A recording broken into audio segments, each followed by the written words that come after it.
நாற்புறமும் நாடாளுமன்ற தேர்தல் காற்று பலமாக வீசிக் கொண்டிருக்கிறது. மக்களவை தேர்தலில் தங்களுக்கான வேட்பாளர் யார் என்ற ஆவலில் மக்களும் காத்துக் கொண்டிருக்கின்றனர். அந்த வகையில் தமிழகத்தின் தேர்தல் களம் என்பது ஏறக்குறைய 4 முனை போட்டியாக உறுதி செய்யப்பட்டிருக்கிறது. அமமுக தமிழ் மாநில காங்கிரஸ் கட்சியின் தூத்துக்குடி வேட்பாளர், காங்கிரசினுடைய புதுவை தவிர்த்த மற்ற 9 வேட்பாளர்கள் இன்னும் அறிவிக்கப்படாத நிலையில் மற்ற வேட்பாளர்கள் தங்களுடைய வியூகங்களை வகுத்து களம் கண்டு கொண்டிருப்பதை நாமும் தொடர்ச்சியாக செய்திகளின் வாயிலாக பார்த்துக் கொண்டிருக்கிறோம். அந்த வகையில் ஒட்டுமொத்தமாக 40 தொகுதிகள், புதுவை உள்ளிட்ட தொகுதிகளின் வேட்பாளர் அலசல்களை சற்று ஒரு சுருக்கமான ஒரு பார்வையாகவே நாம் பார்த்து விடலாம். அந்த வகையில் மக்களவை தேர்தலில் தென் சென்னை தொகுதியில் 4 முனை போட்டியில் திமுக சார்பில் தற்போதைய நாடாளுமன்ற உறுப்பினர் தமிழச்சி தங்கபாண்டியன் களம் காண்கிறார். ஏற்கனவே நாடாளுமன்ற தேர்தலில் 2019 அவர் தென் சென்னை தொகுதியில் வெற்றி பெற்றிருந்தார் என்பது குறிப்பிடத்தக்கது. அவருக்கு போட்டியாளராக அதிமுகவில் இருந்து ஜெயவர்தன் களமிறக்கப்பட்டிருக்கிறார். ஏற்கனவே கடந்த 2014ஆம் ஆண்டு நடைபெற்ற நாடாளுமன்ற தேர்தலில் அதிமுக சார்பில் அவர் வெற்றி பெற்றிருந்தார் என்பது குறிப்பிடத்தக்கது. அப்போது இளவயது எம்பியாகவும் அவர் இருந்தார் என்பதும் குறிப்பிடத்தக்கது. அவருக்கு அடுத்தபடியாக பாரதிய ஜனதா கட்சியின் சார்பில் டாக்டர் தமிழிசை சவுந்தரராஜன் களம் காண்கிறார். தென் சென்னை தொகுதியில் அவர் களம் காண்பதற்கு முன்பாக புதுவை மாநில துணைநிலை ஆளுநர், தெலங்கானா ஆளுநர் பதவிகளை அவர் ராஜினாமா செய்துவிட்டு கட்சியின் அடிப்படை உறுப்பினராக தன்னை இணைத்துக் கொண்டு தற்போது மீண்டும் தென் சென்னை தொகுதியில் களம் காண்கிறார். கஷ்டமான முடிவை இஷ்டப்பட்டு எடுத்ததாக அவர் விளக்கம் அளித்ததையும் நாம் பார்க்க முடிந்தது. ஏற்கனவே விருகம்பாக்கம் சட்டமன்ற தேர்தல் களத்தில் போட்டியிட்டு வெற்றி வாய்ப்பை இழந்த அனுபவமும் அவருக்கு இருக்கிறது. தற்போது மீண்டும் மக்களவை தேர்தலில் அவர் களம் காண்கிறார். வெற்றியை எதிர்பார்த்து களப்பணி ஆற்றிக் கொண்டிருக்கிறார் என்பதும் குறிப்பிடத்தக்கது. தொடர்ந்து நாம் தமிழர் கட்சியில் இருந்து தமிழ்ச்செல்வி போட்டியிடக்கூடிய ஒரு நிலையும் உருவாகி இருக்கிறது. நாம் தமிழர் கட்சிக்கு கரும்பு விவசாயி சின்னம் ஒதுக்கப்படும். ஏற்கனவே அந்த சின்னங்களில் அவர்கள் தேர்தலை கண்டிருந்த நிலையில் தற்போது மீண்டும் ஒதுக்கப்படும் என்ற எதிர்பார்ப்பில் அவர்கள் இருந்த நிலையில் கர்நாடகத்தை சேர்ந்த ஒரு கட்சி முதலிலேயே தேர்தல் ஆணையத்தை அணுகி கரும்பு விவசாயி சின்னத்தை பெற்றிருக்கக்கூடிய நிலையில் நேற்றைக்கு நாம் தமிழர் கட்சிக்கு மைக் சின்னம் என்பது ஒதுக்கப்பட்டிருக்கிறது. அந்த வகையில் தமிழ்நாடு, புதுவையில் உள்ள 40 தொகுதிகளிலும் அவர்கள் மைக் சின்னத்தில் போட்டியிடுவார்கள் என்ற அறிவிப்பும் வெளியாகி இருக்கிறது. அடுத்தபடியாக மிக முக்கியமான ஒரு தொகுதியாக மத்திய சென்னை தொகுதியும் விளங்குகிறது. ஏனென்றால் திமுக சார்பில் முன்னாள் மத்திய அமைச்சர், தற்போதைய நாடாளுமன்ற உறுப்பினர் தயாநிதி மாறன் போட்டியிடுகிறார். அவரை எதிர்த்து அதிமுக கூட்டணியில் தேமுதிக சார்பில் முன்னாள் சட்டமன்ற உறுப்பினர் பார்த்தசாரதி, விருகம்பாக்கம் தொகுதியைச் சேர்ந்த முன்னாள் சட்டமன்ற உறுப்பினர் பார்த்தசாரதி களமிறக்கப்பட்டிருக்கிறார். அவருக்கு அடுத்தபடியாக பாரதிய ஜனதா கட்சியில் இருந்து வினோத் பி செல்வம், ஏற்கனவே கடந்த சட்டமன்ற தேர்தலில் துறைமுகம் தொகுதியில் அவர் போட்டியிட்டிருந்தார் என்பதும் குறிப்பிடத்தக்கது. அவரை எதிர்த்து சேகர் பாபு வெற்றி பெற்றிருந்தார் என்பதும் நமக்கு நினைவிருக்கலாம். அவர் தற்போது பாரதிய ஜனதா கட்சி சார்பில் களமிறக்கப்பட்டிருக்கிறார்.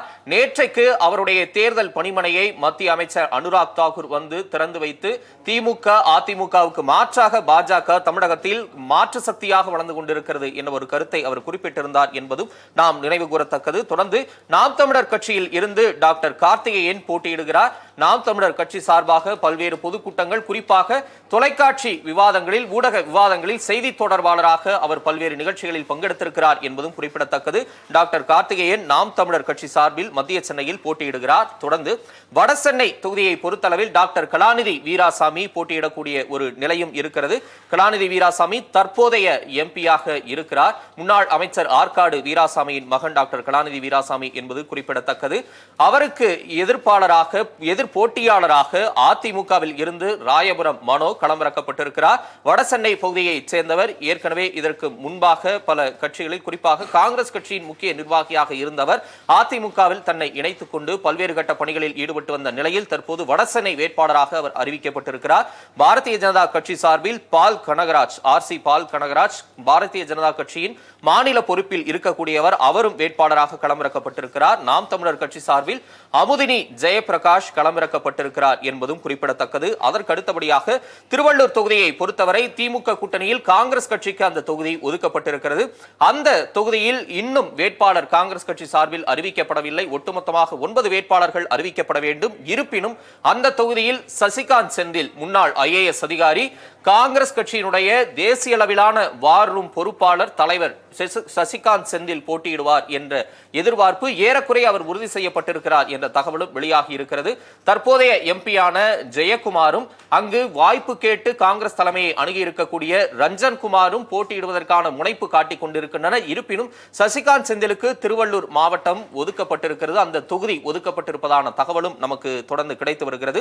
அதிமுக கூட்டணி சார்பில் தேமுதிகவில் இருந்து நல்லதம்பி அங்கு போட்டியிடுகிறார். அவர் முன்னாள் சட்டமன்ற உறுப்பினர் என்பதும் குறிப்பிடத்தக்கது. அவருக்கு அடுத்தபடியாக பாரதிய ஜனதா கட்சியில் இருந்து பொன் பாலகணபதி பாரதிய ஜனதா கட்சியின் மாநில பொறுப்பாளராக இருக்கக்கூடிய அவர் களமிறக்கப்பட்டிருக்கிறார். நாம் தமிழர் கட்சியில் இருந்து ஜெகதீஷ் சந்தர் களமிறக்கப்பட்டிருக்கிறார் திருவள்ளூர் தொகுதியில். அதற்கு அடுத்தபடியாக அரக்கோணம் தொகுதியை நாம் பார்த்தோமேயானால் தற்போதைய எம்பி ஜெகத் ரட்சகன் மீண்டும் அங்கு களமிறக்கப்பட்டிருக்கிறார். அரக்கோணம் தொகுதியை பொறுத்தவரை அதிமுகவில் இருந்து ஏஎல் விஜயன் களமிறக்கப்பட்டிருக்கிறார். பெரிய அளவுக்கு அறிமுகம் இல்லாத ஒரு நிலையிலும் ஏஎல் விஜயன் அதிமுக சார்பில் இருந்து அங்கு களமிறக்கப்பட்டிருக்கிறார். பாரதிய ஜனதா கட்சியில் பாட்டாளி மக்கள் கட்சி கூட்டணி சார்பில் வழக்கறிஞர் பாலு அங்கு போட்டியிடுகிறார். ஏற்கனவே சட்டமன்ற தேர்தல்களில் போட்டியிட்டு அனுபவம் பெற்றவர், வெற்றி வாய்ப்பை இழந்திருந்தாலும் தற்போது மீண்டும் அரக்கோணம் தொகுதியில் அவர் போட்டியிடுவதற்கான அந்த நிலை அங்கு உருவாகி இருக்கிறது. அவர் உயர்நீதிமன்றத்தில் பல்வேறு பொதுநல வழக்குகளை தொடர்பவர் என்பதும் குறிப்பிடத்தக்கது. சமீபத்தில் கூட உயர்நீதிமன்றத்தில் தமிழை வழக்காடு மொழியாக்க வேண்டும் என்ற ஒரு வழக்கு தொடர்ந்திருந்தார் வழக்கறிஞர் பாலு என்பது குறிப்பிடத்தக்கது. பாட்டாளி மக்கள் கட்சி சார்பில் அவர் தொடர்ந்து தொலைக்காட்சி மற்றும் ஊடக விவாதங்களில் செய்தி தொடர்பாளராக தனது கருத்துக்களை எடுத்து வைப்பவர் என்பதும் குறிப்பிடத்தக்கது. அடுத்தபடியாக நாம் தமிழர் கட்சியில் இருந்து அஃப்ரியா நஸ்ரீன் மைக் சின்னத்தில் களம் காணக்கூடிய ஒரு நிலையும் அரக்கோணம் தொகுதியை பொறுத்தவரை இருக்கிறது. காஞ்சிபுரம் தொகுதியை பார்த்தோமே என்றால் செல்வம், தற்போதைய எம்பி செல்வம் மீண்டும் அங்கு போட்டியிடக்கூடிய ஒரு வாய்ப்பு திமுக தரப்பால் அறிவிக்கப்பட்டிருக்கிறது. தொடர்ந்து அதிமுக தரப்பில் இருந்து ராஜசேகர் அங்கு களமிறக்கப்பட்டிருக்கிறார். மேலும் பாமக சார்பில் பாரதிய ஜனதா கூட்டணியில் இருந்து ஜோதி வெங்கடேசன் வேட்பாளராக அவர் போட்டியிடுவார் என்று அறிவிக்கப்பட்டது. ஏற்கனவே பாமக கூட்டணிக்கு 9 தொகுதிகளுக்கான வேட்பாளர் அறிவிக்கப்பட்டு ஒரு தொகுதி வேட்பாளர் அறிவிக்கப்படாத நிலையில் நேற்று இரவு ஜோதி வெங்கடேசன் அங்கு போட்டியிடுவார் என்று பாட்டாளி மக்கள் கட்சி சார்பில் அறிவிக்கப்பட்டிருக்கிறது. அதற்கு அடுத்தபடியாக நாம் தமிழர் கட்சியில் இருந்து சந்தோஷ்குமார் அந்த களத்தில் களமிறக்கப்பட்டிருக்கிறார் என்பதும் நாம் கவனிக்க வேண்டியது. அடுத்த தொகுதியாக தஞ்சாவூர் தொகுதியை நாம் பார்த்தோமேயானால் திமுக சார்பில் முரசொலி என்பவர் களமிறக்கப்பட்டிருக்கிறார். புதுமுகமாக அவர் களமிறக்கப்பட்டிருக்கிறார். ஒன்றிய செயலாளராக இருக்கக்கூடியவர் திமுக சார்பில் அங்கு போட்டியிடுவதற்கான வாய்ப்பு என்பது உருவாக்கப்பட்டு அளிக்கப்பட்டிருக்கிறது. மேலும் அதிமுக கூட்டணியில் தேமுதிக அந்த தொகுதியில் களம் காண்கிறது. தேமுதிக சார்பில் சிவனேசன் அங்கு போட்டியிடுகிறார். தொடர்ந்து தஞ்சாவூர் தொகுதி என்பது அமமுகவுக்கு ஒதுக்கப்பட்டிருக்கக்கூடிய தஞ்சாவூர் தொகுதி பாரதிய ஜனதா கட்சி சார்பில் அங்கு போட்டியிடக்கூடிய ஒரு நிலை உருவாகி இருக்கிறது. தொடர்ந்து நாம் தமிழர் கட்சியில் இருந்து ஹுமாயூன் அங்கு போட்டியிடுகிறார். மைக் சின்னத்தில் அவர் களமிறக்கப்பட்டிருக்கிறார் என்பதும் குறிப்பிடத்தக்கது. அடுத்தபடியாக தேனி தொகுதியை நாம் பார்த்தோமேயானால் திமுக சார்பில் முன்னாள் எம்பி தங்கத்தமிழ் செல்வன் களமிறக்கப்பட்டிருக்கிறார். ஏற்கனவே கடந்த 2019ஆம் ஆண்டு அமமுக சார்பில் அவர் கணிசமான வாக்குகளை அந்த தொகுதியில் பெற்றிருந்தார் என்பதும் குறிப்பிடத்தக்கது. அதிமுக சார்பில் ஏடி நாராயணசாமி அங்கு களமிறக்கப்பட்டிருக்கிறார். பாரதிய ஜனதா கூட்டணியில் அமமுக வேட்பாளராக அங்கு யார் போட்டியிடுவார் என்ற அறிவிப்பு இன்னும் வெளியிடப்படவில்லை. இந்த நிலையில் அந்த தொகுதியில் டிடிவி தினகரனே களமிறங்குவார் என்ற ஒரு எதிர்பார்ப்பும் ஏற்பட்டிருக்கிறது. தொடர்ந்து நாம் தமிழர் கட்சி சார்பில் அருணா தேவி அங்கு களமிறக்கப்பட்டிருக்கிறார். அடுத்ததாக தூத்துக்குடி தொகுதியை நாம் பார்த்தோமேயானால் கனிமொழி கருணாநிதி தற்போதைய நாடாளுமன்ற உறுப்பினர் மீண்டும் அங்கு களமிறங்குகிறார். அதிமுக சார்பில் சிவசாமி வேலுமணி, அதாவது RS வேலுமணி, எலும்பு முறிவு மருத்துவராக அவர் செயல்பட்டு வருகிறார் என்பது குறிப்பிடத்தக்கது. அவர் அங்கு களமிறக்கப்பட்டிருக்கிறார். பாரதிய ஜனதா கூட்டணியில் தமிழ் மாநில காங்கிரஸ் கட்சி அங்கு களம் காண்கிறது. தமிழ் மாநில காங்கிரஸ் சார்பில் யார் போட்டியிடுவார் என்ற அறிவிப்பு இன்னும் உறுதியாக வெளியிடப்படவில்லை. அதிகாரப்பூர்வமாக வெளியிடப்படாவிட்டாலும் அங்கு விஜயசீலன் தமாக நிர்வாகி போட்டியிடுவதற்கான வாய்ப்பு அதிகமாக இருப்பதாகவே சொல்லப்படுகிறது. அதற்கு அடுத்தபடியாக ரெஜினா ரூத் ஜேன் என்பவர் நாம் தமிழர் கட்சி சார்பில் அங்கு களமிறக்கப்பட்டிருக்கிறார். அடுத்ததாக ஸ்ரீபெரும்புதூர் தொகுதியை பார்த்தோமேயானால் TR பாலு தற்போதைய MP திமுக நாடாளுமன்ற குழு தலைவர், அவர் மீண்டும் அங்கு களம் காண்கிறார். அதிமுக சார்பில் டாக்டர் பிரேம்குமார் என்பவர் களமிறக்கப்பட்டிருக்கிறார். பாரதிய ஜனதா கட்சி சார்பில் தமாக அந்த கூட்டணியில் இருந்து போட்டியிடுகிறது. அங்கு வேணுகோபால் களமிறக்கப்பட்டிருக்கிறார். நாம் தமிழர் கட்சி சார்பில் சிவகுமார் என்பவர் ஸ்ரீபெரும்புதூர் தொகுதியில் களம் காண்பார் என்று அறிவிக்கப்பட்டிருக்கிறது. தொடர்ந்து வேலூர் தொகுதியை பார்த்தோமேயானால் மிக முக்கியமான ஒரு தொகுதியாகவும் இருக்கிறது. தற்போதைய MP கதிர் ஆனந்த் அங்கு போட்டியிட மாட்டார் என்று தகவல்கள் வெளியான நிலையில் இறுதிக்கட்டத்தில் அவர் திமுக தலைமையில் விருப்ப மனு கொடுத்திருந்தார். மீண்டும் அவர் போட்டியிடுவதற்கான சூழல் அந்த கட்டத்தில் காலகட்டத்தில் உருவானது. தற்போது அவரே வேட்பாளராக களமிறக்கப்பட்டிருக்கிறார். அதிமுக சார்பில் டாக்டர் பசுபதி என்பவர் களமிறக்கப்பட்டிருக்கிறார். பாரதிய ஜனதா கூட்டணியில் புதிய நீதி கட்சி தலைவர் ஏசி சண்முகம் ஏற்கனவே கடந்த 2 ஆண்டுகளுக்கு மேலாக அந்த தொகுதியில் அவர் பணியாற்றி வந்தார். தற்போது அவர் தாமரை சின்னத்திலேயே வேலூர் தொகுதியில் களம் காண்கிறார் என்பதும் குறிப்பிடத்தக்கது. ஏசி சண்முகம் ஒரு குறிப்பிட்ட கணிசமான செல்வாக்கை அந்த தொகுதியில் பெற்றிருக்கிறார் என்பதும் குறிப்பிடத்தக்கது. எனவே வேலூர் தொகுதி ஒரு கடும் போட்டியை ஏற்படுத்தக்கூடிய ஒரு தொகுதியாகவே இருக்கும் என்பதையும் நம்மால் கள நிலவரத்தில் இருந்து புரிந்து கொள்ள முடிகிறது. நாம் தமிழர் கட்சி சார்பில் மகேஷ் ஆனந்த் அங்கு போட்டியிடுவார் என்று அறிவிக்கப்பட்டிருக்கிறது. கிருஷ்ணகிரி தொகுதியை பார்த்தோமேயானால் காங்கிரஸ் கட்சிக்கு அந்த தொகுதி ஒதுக்கப்பட்டிருக்கிறது. இன்னும் வேட்பாளர் அறிவிக்கப்படவில்லை. தற்போதைய எம்பியாக டாக்டர் செல்லக்குமார் அங்கு இருந்து வருகிறார். அவரே மீண்டும் அங்கு போட்டியிடுவதற்கான வாய்ப்பு இருப்பதாகவும் சொல்லப்படுகிறது. அதிமுக சார்பில் ஜெயபிரகாஷ் என்பவர் களம் காண்பார் என்று அறிவிக்கப்பட்டிருக்கிறது. பாரதிய ஜனதா கட்சி சார்பில் நரசிம்மன் என்பவர் போட்டியிடுவார் என்று அறிவிக்கப்பட்டிருக்கிறது. அவர் மாநில பொறுப்பாளராகவும் இருக்கிறார் என்பதும் குறிப்பிடத்தக்கது.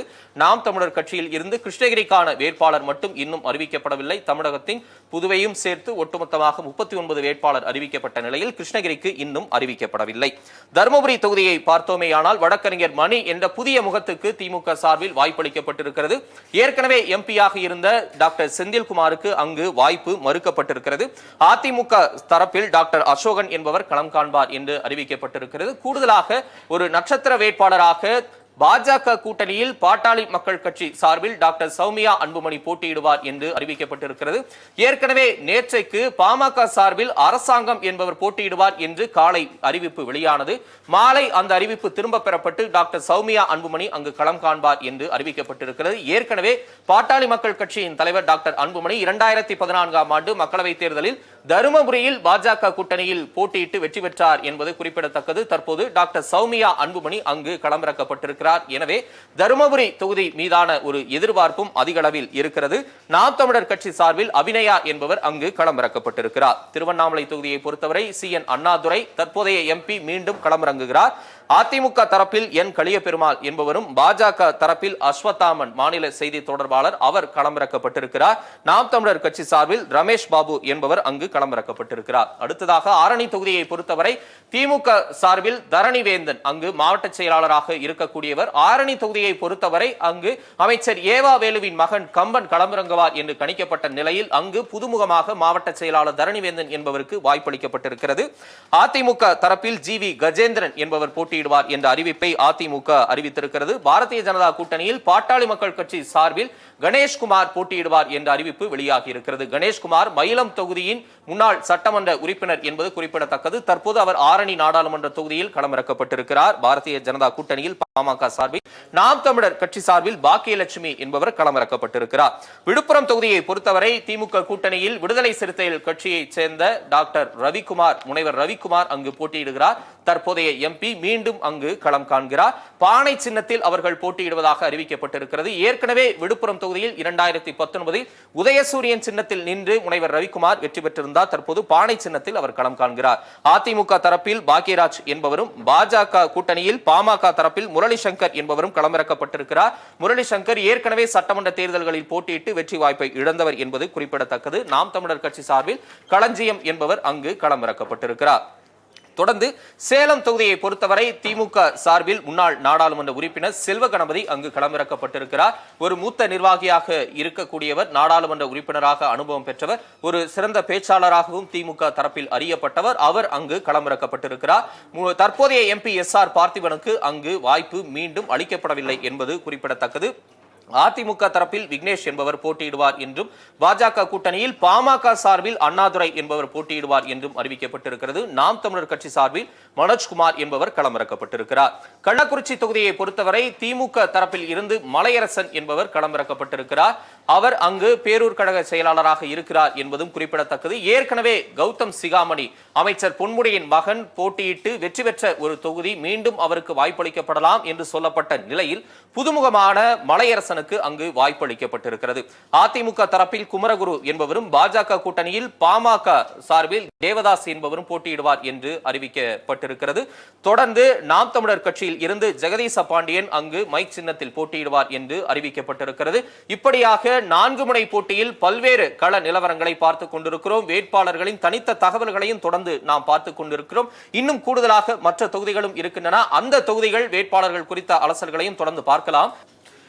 மக்களவை தொகுதி வேட்பாளர் அலசலை பார்த்துக் கொண்டிருக்கிறோம். ஒரு சிறிய இடைவேளைக்கு பிறகு மீண்டும் நாம் தொடர்கிறோம். நாமக்கல் தொகுதியை பொறுத்தவரை திமுக கூட்டணியில் கொங்குநாடு மக்கள் தேசிய கட்சிக்கு அந்த தொகுதி ஒதுக்கப்பட்டிருந்தது. அந்த கட்சி சார்பில் மாதேஸ்வரன் என்பவர் களமிறக்கப்பட்டிருக்கிறார். அந்த தொகுதி வேட்பாளர் குறித்த சர்ச்சை ஒன்று சில நாட்களாக உருவெடுத்திருந்ததும் நாம் அறியலாம். அந்த தொகுதியில் சூரியமூர்த்தி என்பவர் கோமாதேக சார்பில் களமிறக்கப்பட்டார். சில ஆண்டுகளுக்கு முன்பாக சாதி ரீதியிலான பிரிவினையை தூண்டும் வகையில் அவர் பேசினார் என்பது திமுக கூட்டணி கட்சிகளிடம் இருந்தே ஒரு அதிருப்தியை உருவாக்கியது. தொடர்ந்து அவர் விளக்கம் அளித்தார். ஆனாலும் அந்த விளக்கம் ஏற்றுக்கொள்ளப்படவில்லை. தொடர்ந்து அவர் வேட்பாளராக மாற்றப்பட்டு மாதேஸ்வரன் என்பவர் அந்த தொகுதியில் கோமாதேக சார்பில் களமிறக்கப்பட்டிருக்கிறார். உதயசூரியன் சின்னத்தில் அவர் போட்டியிடுவார் என்று அறிவிக்கப்பட்டிருக்கிறது. தொடர்ந்து அதிமுக சார்பில் தமிழ்மணி என்பவர் வேட்பாளராக அறிவிக்கப்பட்டிருக்கிறார். பாஜக சார்பில் KP ராமலிங்கம் அங்கு போட்டியிடுவார் என்று அறிவிக்கப்பட்டிருக்கிறது. 1996 மக்களவை தேர்தலில் அவர் MP-யாக தேர்ந்தெடுக்கப்பட்டார். பிறகு திமுக மாநிலங்களவை உறுப்பினராக அவர் பணியாற்றினார். தற்போது பாஜகவின் முக்கிய பொறுப்பில் இருக்கக்கூடிய அவர் நாமக்கல் தொகுதி வேட்பாளராக களமிறக்கப்பட்டிருக்கிறார். தொடர்ந்து நாம் தமிழர் கட்சி சார்பில் கனிமொழி என்பவர் போட்டியிடுவார் என்று அறிவிக்கப்பட்டிருக்கிறது. ஈரோடு தொகுதியை பொறுத்தவரை திமுக சார்பில் பிரகாஷ் என்பவர் போட்டியிடுவார் என்று அறிவிக்கப்பட்டிருக்கிறது. அதிமுக சார்பில் ஆற்றல் அசோக்குமார் வேட்பாளராக அறிவிக்கப்பட்டிருக்கிறார். பாஜக கூட்டணியில் தமிழ் மாநில காங்கிரஸ் சார்பில் விஜயகுமார் என்பவர் போட்டியிடுவார் என்று அறிவிக்கப்பட்டிருக்கிறது. நாம் தமிழர் கட்சி சார்பில் கார்மேகம் என்பவர் அங்கு களமிறக்கப்பட்டிருக்கிறார். மைக் சின்னத்தில் அவர் களம் காண்பார் என்பதும் குறிப்பிடத்தக்கது. தொடர்ந்து திருப்பூர் தொகுதியை பார்த்தோமையானால் மார்க்ஸ் இந்திய கம்யூனிஸ்ட் கட்சிக்கு அந்த தொகுதி ஒதுக்கப்பட்டது. தற்போதைய MP சுப்பராயன் அங்கு மீண்டும் போட்டியிடுகிறார். தொடர்ந்து அதிமுக தரப்பில் இருந்து அருணாச்சலம் என்பவர் களமிறக்கப்பட்டிருக்கிறார். பாஜக சார்பில் மாநில செய்தி தொடர்பாளர் AP முருகானந்தம் அந்த தொகுதியில் போட்டியிடுவார் என்று அறிவிக்கப்பட்டிருக்கிறது. நாம் தமிழர் கட்சி சார்பில் சீதாலட்சுமி என்பவர் மைக் சின்னத்தில் போட்டியிடுவதற்கான களம் என்பது அங்கு உருவாகி இருக்கிறது. அடுத்தபடியாக நீலகிரி தொகுதியும் ஒரு முக்கியமான ஒரு தொகுதியாக மாறியிருக்கிறது. நீலகிரி தொகுதியில் தற்போதைய MP முன்னாள் மத்திய அமைச்சர் R. ராசா அங்கு களம் காண்கிறார். அதிமுக சார்பில் முன்னாள் சபாநாயகர் தனபாலனுடைய மகன் லோகேஷ் தமிழ்ச்செல்வன் அங்கு களமிறக்கப்பட்டிருக்கிறார். பாஜக சார்பில் மத்திய இணையமைச்சர் L. முருகன் தற்போது மாநிலங்களவை உறுப்பினராக சில நாட்களுக்கு முன்பாக அறிவிக்கப்பட்ட அவர் மக்களவை தேர்தலிலும் களமிறக்கப்பட்டிருக்கிறார். ஏற்கனவே நீலகிரி தொகுதியில் கடந்த 2 ஆண்டுகளுக்கு மேலாக அவர் அங்கு பணியாற்றினார் என்பதும் குறிப்பிடத்தக்கது. தேர்தல் பணியாற்றி களத்தை உருவாக்கியிருந்த நிலையில் தற்போது அவர் களமிறக்கப்பட்டிருக்கிறார். நாம் தமிழர் கட்சி சார்பில் ஜெயக்குமார் என்பவர் களம் காண்பார் என்று அறிவிக்கப்பட்டிருக்கிறது. கோவை தொகுதி மிக முக்கியமாக நாம் கவனிக்க வேண்டிய ஒரு தொகுதியாக மாறியிருக்கிறது. கோவை தொகுதியை பொறுத்தவரை திமுக சார்பில் கணபதி ராஜ்குமார் போட்டியிடுவார் என்று அறிவிக்கப்பட்டிருக்கிறது. உதயசூரியன் சின்னத்தில் ஏற்கனவே அங்கு முக்கிய பொறுப்புகளில் அவர் பணியாற்றிய அனுபவமும் அவருக்கு இருக்கிறது என்பது குறிப்பிடத்தக்கது. அதிமுக சார்பில் IT விங்கினுடைய தலைவர் பொறுப்பாளர் சிங்கை ராமச்சந்திரன் களமிறக்கப்பட்டிருக்கிறார். முன்னாள் சட்டமன்ற உறுப்பினர் அதிமுகவை சேர்ந்த சிங்கை கோவிந்தராஜனுடைய மகன் அவர் என்பதும் குறிப்பிடத்தக்கது. அடுத்தபடியாக பாஜக மாநில தலைவர் அண்ணாமலை அங்கு களமிறங்குகிறார். மேலும் மிக முக்கியமான பொறுப்பாளர்களாக சிங்கை ராமச்சந்திரன், கடும் போட்டியாளராக இருப்பார் என்று அறியப்படக்கூடிய கணபதி ராஜ்குமாரும் போட்டியிடுவதால் அந்த தொகுதி ஒரு நட்சத்திர தொகுதியாகவே மாறியிருக்கிறது. தமிழகத்தின் அரசியல் மாற்றம் கோவையில் இருந்து தொடங்க இருக்கிறது என்று அண்ணாமலை சமீபத்தில் பேசியிருக்கிறார். திமுக அதிமுக தரப்பில் இருந்தும் அதற்கான வாய்ப்பு களம் என்பது அங்கு உருவாகி இருக்கிறது. நாம் தமிழர் சார்பில் கலாமணி என்பவர் அங்கு போட்டியிடுகிறார். தொடர்ந்து இந்த வேட்பாளர்களின் அலசல்களை பார்ப்பதற்கு முன்பாக தற்போதைய அண்மை செய்தி ஒன்றும் நமக்கு கிடைத்திருக்கிறது. தமிழக காங்கிரஸ் வேட்பாளர் பட்டியல் என்பது இன்னும் அறிவிக்கப்படாத நிலையில் மற்ற கட்சிகளின் வேட்பாளர்கள் சுற்றி சுழன்று வேட்பாளர்கள் தங்களுடைய களப்பணியை ஆற்றி வரக்கூடிய நிலையில் இன்று இரவுக்குள் அந்த பட்டியல் வெளியாகும் என்று தமிழக காங்கிரஸ் கமிட்டி தலைவர் செல்வ பெருந்தகை அறிவித்திருக்கிறார். அதையும் நாம் அண்மை செய்தியாக பார்க்கிறோம். இன்று இரவுக்குள் தமிழ்நாடு காங்கிரஸ் வேட்பாளர் பட்டியல் வெளியிடப்படும். 9 தொகுதிகளுக்கான வேட்பாளர், புதுவை தவிர்த்த 9 தொகுதிகளுக்கான வேட்பாளர் பட்டியல் என்பது இன்று இரவுக்குள் வெளியாகும் என்று தமிழ்நாடு காங்கிரஸ் கமிட்டி தலைவர் செல்வ பெருந்தகை கூறியிருக்கிறார். அண்மை செய்தியாகவும் நமக்கு கிடைத்திருக்கிறது. நேயர்களுக்காக மீண்டும் அதனை பதிவு செய்கிறோம். தொடர்ந்து பொள்ளாச்சி தொகுதியை பொறுத்தவரை ஏற்கனவே நாடாளுமன்ற உறுப்பினராக இருந்த சண்முக சுந்தரம் தற்போது மீண்டும் போட்டியிடுவதற்கான வாய்ப்பளிக்கப்படவில்லை. ஈஸ்வரசாமி என்பவர் களமிறக்கப்பட்டிருக்கிறார். பொள்ளாச்சி தொகுதியில் அவர் ஒன்றிய செயலாளராக திமுகவில் பணியாற்றுகிறார் என்பதும் குறிப்பிடத்தக்கது. அதிமுக அதிமுக சார்பில் கார்த்திகேயன் என்பவர் அங்கு களமிறக்கப்பட்டிருக்கிறார். பாஜக சார்பில் வசந்தராஜன் என்பவரும், நாம் தமிழர் சார்பில் சுரேஷ்குமார் என்பவரும் அங்கு களமிறக்கப்பட்டிருக்கின்றனர். தொடர்ந்து திண்டுக்கல் தொகுதியை பார்த்தோமேயானால் மார்க்சிஸ்ட் கம்யூனிஸ்ட் கட்சி திமுக கூட்டணியில் போட்டியிடுகிறது. சச்சிதானந்தம் வேட்பாளராக அறிவிக்கப்பட்டிருக்கிறார். அதிமுக கூட்டணியில் எஸ்டிபிஐ அங்கு போட்டியிடுகிறது. நெல்லை முபாரக் அங்கு போட்டியிடுவார் என்று அறிவிக்கப்பட்டிருக்கிறது. பாட்டாளி மக்கள் கட்சி பாஜக கூட்டணியில் இருந்து அங்கு வேட்பாளரை களமிறக்கி இருக்கிறது. திலகபாமா அங்கு போட்டியிடுவார் என்று அறிவிக்கப்பட்டிருக்கிறது. ஏற்கனவே சட்டமன்ற தேர்தல்களில் போட்டியிட்டு வெற்றி வாய்ப்பை இழந்தவர் என்பது குறிப்பிடத்தக்கது. நாம் தமிழர் சார்பில் கைலைராஜன் களமிறக்கப்பட்டிருக்கிறார். கரூர் தொகுதி திமுக கூட்டணியில் காங்கிரசுக்கு ஒதுக்கப்பட்டிருக்கிறது. இன்னும் வேட்பாளர் அறிவிக்கப்படவில்லை. ஜோதிமணி தற்போதைய எம்பியாக இருக்கிறார். மீண்டும் அவர் வேட்பாளராக அறிவிக்கப்படுவதற்கான வாய்ப்பு இருப்பதாகவும் சொல்லப்படுகிறது. அதிமுக சார்பில் KR தங்கவேலும், பாஜக சார்பில் VV செந்தில்நாதனும் களமிறக்கப்பட்டிருக்கின்றனர். நாம் தமிழர் சார்பில் கருப்பையா என்பவர் களமிறக்கப்பட்டிருக்கிறார். திருச்சி தொகுதியை பொறுத்தவரை திமுக கூட்டணியில் மதிமுக அங்கு களம் காண்கிறது. மதிமுகவினுடைய முதன்மை செயலாளர் வைகோவினுடைய மகன் துரை வைகோ அங்கு போட்டியிடுகிறார். பம்பரம் சின்னத்தில் போட்டியிடுவதற்காக அவர்கள் தங்களுடைய அறிவிப்பையும் வெளியிட்டிருக்கின்றனர், உறுதி செய்திருக்கின்றனர். அதிமுக சார்பில் கருப்பையா அங்கு போட்டியிடுகிறார். பாஜக கூட்டணியில் அமமுக சார்பில் அங்கு அந்த தொகுதி என்பது ஒதுக்கீடு செய்யப்பட்டிருக்கிறது. இன்னும் வேட்பாளர் அறிவிக்கப்படவில்லை. நாம் தமிழர் கட்சி சார்பில் ராஜேஷ் களமிறக்கப்பட்டிருக்கிறார். ஜல்லிக்கட்டு ஆர்வலராக அறியப்பட்ட அவர் நாம் தமிழர் சார்பாக மைக் சின்னத்தில் அங்கு போட்டியிடுகிறார். மதிமுகவுக்கு அந்த தொகுதி ஒதுக்கப்பட்டிருக்கிறது. ஏற்கனவே திருச்சி தொகுதி காங்கிரசுக்கு ஒதுக்கப்பட்டு திருநாவுக்கரசர் தற்போதைய எம்பியாக இருக்கிறார் என்பதும் குறிப்பிடத்தக்கது. பெரம்பலூர் தொகுதியும் மிக முக்கியமான ஒரு நட்சத்திர தொகுதியாக மாறி இருக்கிறது. கடும் போட்டியை செல்வாக்கு மிகுந்த வேட்பாளர்கள் அங்கு களமிறக்கப்பட்டிருக்கின்றனர். தற்போதைய அமைச்சர் KN நேருவின் மகன் அருண் நேரு திமுக சார்பில் அங்கு போட்டியிடுவார் என்று அறிவிக்கப்பட்டு களமிறக்கப்பட்டிருக்கிறார். அதிமுக சார்பில் NT சந்திரமோகன் அங்கு களமிறக்கப்பட்டிருக்கிறார். பாஜக கூட்டணியில் இந்திய ஜனநாயக கட்சியினுடைய நிறுவன தலைவர் டாக்டர் பாரிவேந்தர் அங்கு களமிறங்கி இருக்கிறார். ஏற்கனவே இதே பெரம்பலூர் தொகுதியில் திமுக கூட்டணியில் உதயசூரியன் சின்னத்தில் 2019 களம் கண்டு வெற்றி பெற்ற அவர் அந்த கூட்டணியில் இருந்து விலகி பாஜகவோடு இணைந்து தற்போது தாமரை சின்னத்தில் அங்கு களம் காண்கிறார் என்பதும் குறிப்பிடத்தக்கது. நாம் தமிழர் சார்பாக தேன்மொழி என்பவர் களமிறக்கப்பட்டிருக்கிறார். எனவே பெரம்பலூர் தொகுதியை பொறுத்தவரையிலும் அது ஒரு நட்சத்திர தொகுதியாக கடும் போட்டியை ஏற்படுத்தக்கூடிய ஒரு தொகுதியாக இருக்கும் என்பதும் கள நிலவரமாக அரசியல் விமர்சகர்கள் கணிக்கின்றனர். தொடர்ந்து கடலூர் தொகுதியை பொறுத்தவரை காங்கிரஸ் கட்சிக்கு அந்த தொகுதி ஒதுக்கப்பட்டிருக்கிறது. இன்னும் வேட்பாளர் அறிவிக்கப்படவில்லை. அங்கு காங்கிரஸ் சார்பில் முன்னாள் தமிழக காங்கிரஸ் கமிட்டி தலைவர் KS அழகிரி, நாசே ராமச்சந்திரன் உள்ளிட்ட சிலருடைய பெயர்கள் என்பது தொடர்ச்சியாக வெளிவந்து கொண்டிருக்கிறது. இன்னும் உறுதி செய்யப்படவில்லை. தேமுதிக அதிமுக கூட்டணியில் இருக்கக்கூடிய தேமுதிகவின் முன்னாள் சட்டமன்ற உறுப்பினர் சிவக்கொழுந்து அங்கு களமிறக்கப்பட்டிருக்கிறார். பாட்டாளி மக்கள் கட்சி பாஜக கூட்டணியில் இருந்து அங்கு தங்கர் பச்சானை களமிறக்கி இருக்கிறது. தங்கர் பச்சான் இயக்குனர், எழுத்தாளர், ஒளிப்பதிவாளராக அறியப்பட்டவர். அழகி, 9 ரூபாய் நோட்டு உள்ளிட்ட பல்வேறு படங்களை எழுதியவர், பல்வேறு நாவல்களை இயற்றியவர் என்பதும் குறிப்பிடத்தக்கது. சமூக ஆர்வலராக பல்வேறு கருத்துக்களை அவர் அவ்வப்போது தெரிவித்து வந்த நிலையில் ஆச்சரியமூட்டக்கூடிய வகையில் பாமக சார்பில் கடலூர் வேட்பாளராக அவர் களமிறக்கப்பட்டிருக்கிறார். நாம் தமிழர் சார்பாக மணிவாசகம் என்பவர் மைக் சின்னத்தில் போட்டியிடுவார் என்று அறிவிக்கப்பட்டிருக்கிறது. தொடர்ந்து சிதம்பரம் தொகுதியை பார்த்தோமேயானால் திமுக கூட்டணியில் விடுதலை சிறுத்தைகள் அங்கு களம் காண்கிறது. அந்த கட்சியினுடைய தலைவர் தொல் திருமாவளவன் பானை சின்னத்தில் போட்டியிடுவார் என்று அறிவிக்கப்பட்டது. கடந்த 2019 தேர்தலிலுமே அவர் பானை சின்னத்தில் போட்டியிட்டவர் என்பதும் குறிப்பிடத்தக்கது. போட்டியிட்டு அவர் வெற்றி பெற்றிருந்தார். தற்போது அதிமுக சார்பில் சந்திரகாசன் போட்டியிடுவார் என்று அறிவிக்கப்பட்டிருக்கிறது. பாஜக சார்பில் கார்த்தியாயினி அங்கு களமிறக்கப்பட்டிருக்கிறார். இந்த கார்த்தியாயினி என்பவர் தமிழக அரசியல் களத்தில் சில சமயங்களில் சர்ச்சைக்கு வித்திட்ட ஒரு பெயராகவே இருந்திருக்கிறது. ஏனென்றால் 2011ஆம் ஆண்டு காலகட்டத்தில் வேலூர் மாநகராட்சியின் மேயராக அதிமுக சார்பில் பணியாற்றியவர் என்பதும் குறிப்பிடத்தக்கது. முன்னாள் முதலமைச்சர் செல்வி ஜெயலலிதாவுக்கு பெங்களூரு சிறப்பு நீதிமன்றம் குற்றவாளி என்று தீர்ப்பளித்து சிறை தண்டனை விதித்த நிலையில் அதனை எதிர்த்து தீர்மானம் போட்டவர் கார்த்தியாயினி என்பதும் குறிப்பிடத்தக்கது. தொடர்ந்து நீதிமன்றத்தால் கண்டிக்கப்பட்டு அவர் உறுதிமொழி மன்னிப்பு கேட்டார் என்பதும் நமக்கு நினைவிருக்கலாம். அதற்கு பிறகு பாரதிய ஜனதா கட்சியில் தன்னை இணைத்துக் கொண்டார். தற்போது அவர் பாரதிய ஜனதா கட்சி வேட்பாளராக சிதம்பரம் தொகுதியில் களமிறக்கப்பட்டிருக்கிறார்.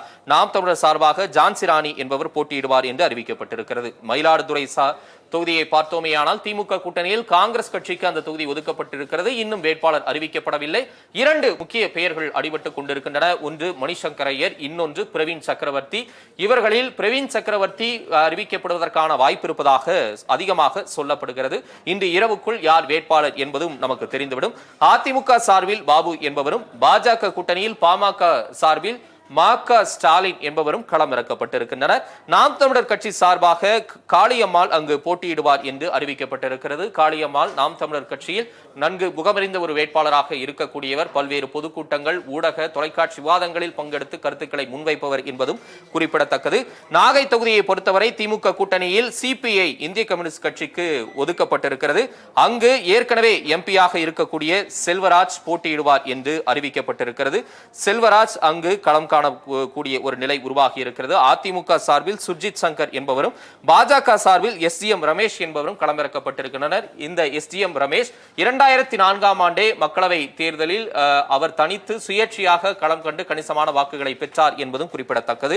நாம் தமிழர் சார்பாக கார்த்திகா என்பவர் போட்டியிடுவார் என்று அறிவிக்கப்பட்டிருக்கிறது. சிவகங்கை தொகுதியை பொறுத்தவரை காங்கிரஸ் கட்சி ஒதுக்கப்பட்டிருக்கிறது திமுக கூட்டணியில். அங்கு வேட்பாளராக யார் போட்டியிடுவார் என்பது சற்று நேரத்தில் இன்று மாலைக்குள் தெரிந்துவிடும். கார்த்தி சிதம்பரம் மீண்டும் அங்கு போட்டியிடுவதற்கான வாய்ப்பு இருப்பதாகவும் சொல்லப்படுகிறது. அவர் தற்போதைய எம்பியாகவும் இருக்கிறார். அதிமுக சார்பில் சேவியர் தாஸ் என்பவர் போட்டியிடுவார் என்று அறிவிக்கப்பட்டிருக்கிறது. பாஜக கூட்டணியில் அகில இந்திய மக்கள் கல்வி முன்னேற்ற கழகத்தின் தலைவர் தேவநாதன் யாதவ் அங்கு தாமரை சின்னத்தில் களம் காண்பார். நாம் தமிழர் சார்பாக எழிலரசி என்பவர் களம் காண்பார் என்று அறிவிக்கப்பட்டிருக்கிறது. தொடர்ச்சியாக வேட்பாளர் பட்டியலை, அதன் அலசல்களை, முக்கிய தகவல்களையும் நாம் தனித்துவமாக பார்த்துக் கொண்டிருக்கிறோம். மக்களவை தேர்தலில் போட்டியிடக்கூடிய வேட்பாளர்களின் அலசல்களை பார்த்துக் கொண்டிருக்கிறோம். ஒரு சிறு திருத்தம் இடைவேளைக்கு முன்பாக நாகை தொகுதியில் திமுக கூட்டணியில் சிபிஎம் வேட்பாளராக தற்போதைய எம்பி செல்வராஜுக்கு பதிலாக செல்வராஜ் களமிறக்கப்பட்டிருக்கிறார். தொடர்ந்து மற்ற தொகுதிகளின் நிலவரங்களையும் நாம் பார்க்கலாம். மதுரை தொகுதியில் தற்போதைய எம்பி மார்க்சிஸ்ட் கம்யூனிஸ்ட் கட்சியில் இருந்து சு வெங்கடேசன் மீண்டும் களமிறக்கப்பட்டிருக்கிறார். நாடாளுமன்றத்தில் சித்தாந்த ரீதியிலாக, கொள்கை கோட்பாடு ரீதியிலாக அதிக அளவில் கேள்விகளை முன்வைத்தவர் என்பதும் குறிப்பிடத்தக்கது. அவருக்கு போட்டியாளராக அதிமுக சார்பில் சரவணன், முன்னாள் சட்டமன்ற உறுப்பினர், அவர் தற்போது நாடாளுமன்ற தேர்தலில் போட்டியிடுவதற்கான வாய்ப்பு என்பது அதிமுக சார்பில் அளிக்கப்பட்டிருக்கிறது. பாரதிய ஜனதா கட்சி சார்பில் அந்த கட்சியினுடைய மாநில துணை பொதுச் செயலாளர் ராமசீனிவாசன், மாநில செயலாளர் ராமசீனிவாசனுக்கு வாய்ப்பு அளிக்கப்பட்டிருக்கிறது.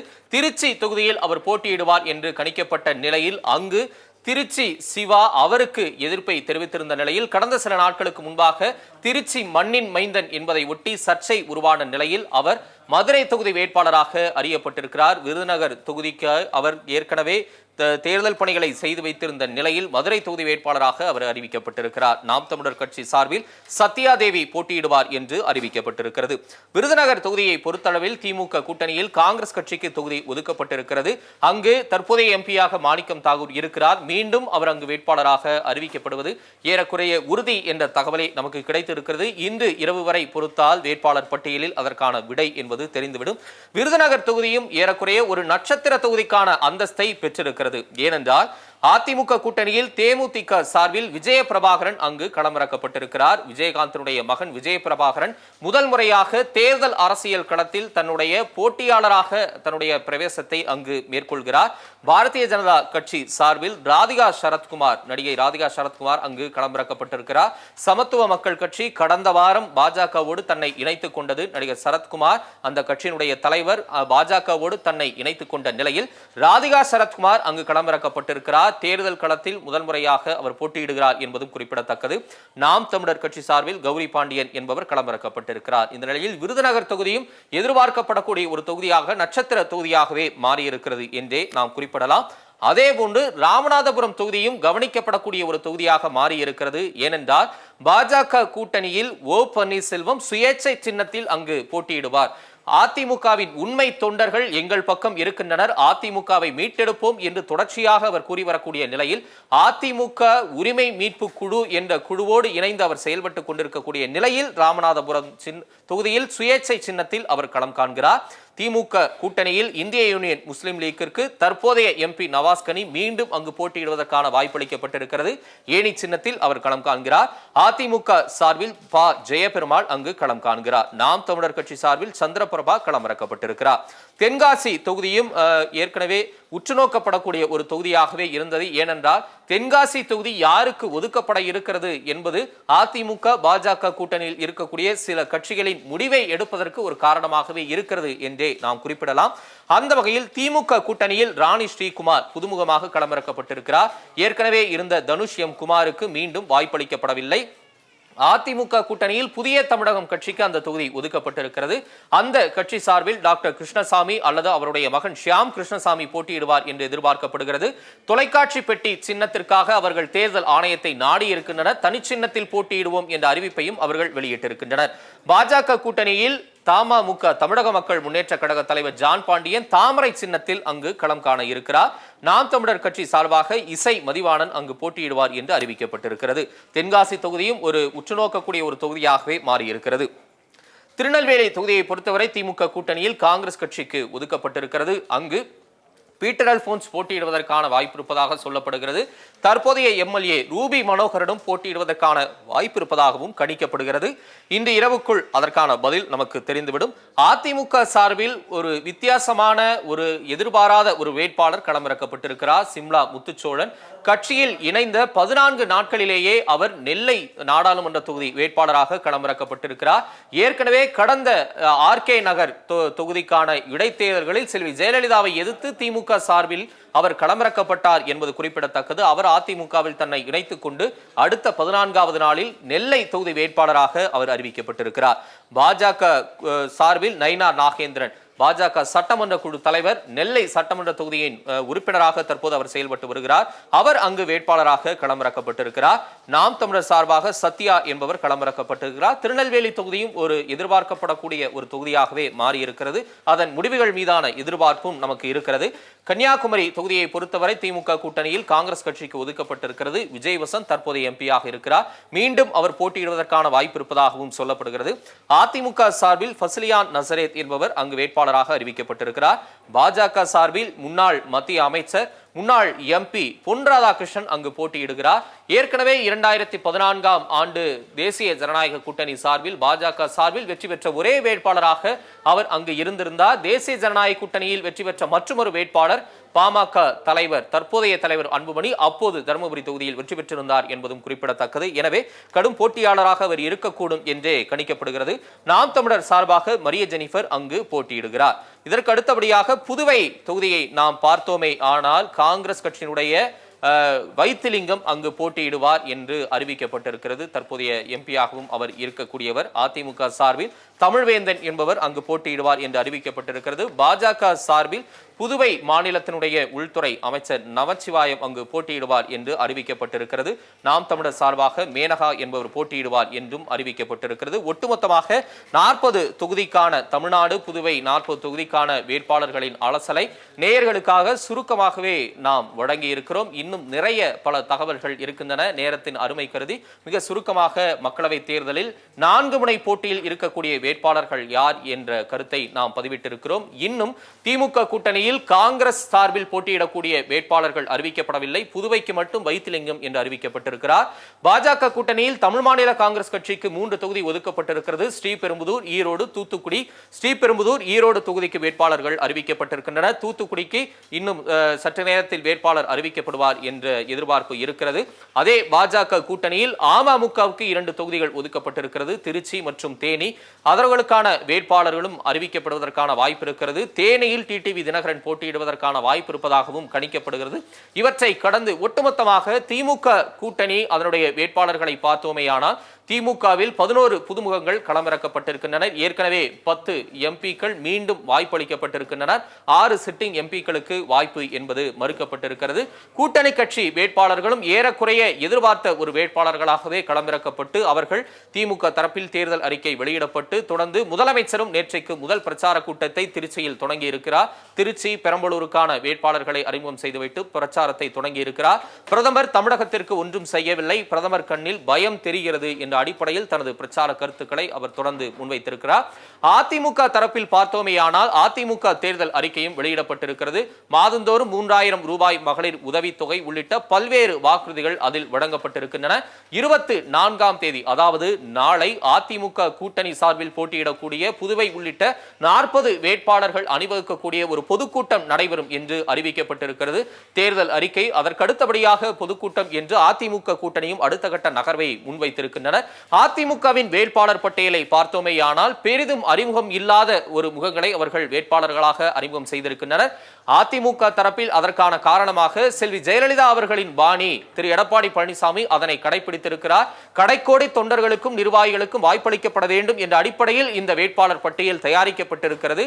எங்களுக்கான வெற்றி உறுதி என்ற ஒரு நம்பிக்கையும் அவர்கள் தொடர்ந்து வெளிப்படுத்தி வருகின்றனர். மறுபக்கம் பாஜக வேட்பாளர் பட்டியலை நாம் பார்த்தோமேயானால் மிகவும் தெரிந்த அறிந்த பிரபலமான முகங்களுக்கு வாய்ப்பு என்பது அளிக்கப்பட்டிருக்கிறது என்றே நாம் குறிப்பிட வேண்டும். ஏனென்றால் தமிழ்நாடு பாஜக தலைவர் அண்ணாமலை நான் போட்டியிட மாட்டேன் என்று சில நாட்களுக்கு முன்பாக கூறியிருந்த நிலையில் அவர் களமிறக்கப்பட்டிருக்கிறார். கோவையில் நீலகிரி தொகுதியில் எல் முருகன் போட்டியிடுவார் என்று கூறப்பட்ட நிலையில் அவர் ராஜ்யசபா உறுப்பினராக இருந்தார். தற்போது அவர் மீண்டும் களமிறக்கப்பட்டிருக்கிறார். விருதுநகரில் ராதிகா சரத்குமார், தென் சென்னையில் தமிழிசை சவுந்தரராஜன், நெல்லையில் நயினார் நாகேந்திரன் உள்ளிட்ட அறிந்த முகங்கள் தெரிந்த முகங்களை அவர்கள் வேட்பாளர்களாக களமிறக்கி இருக்கின்றனர்.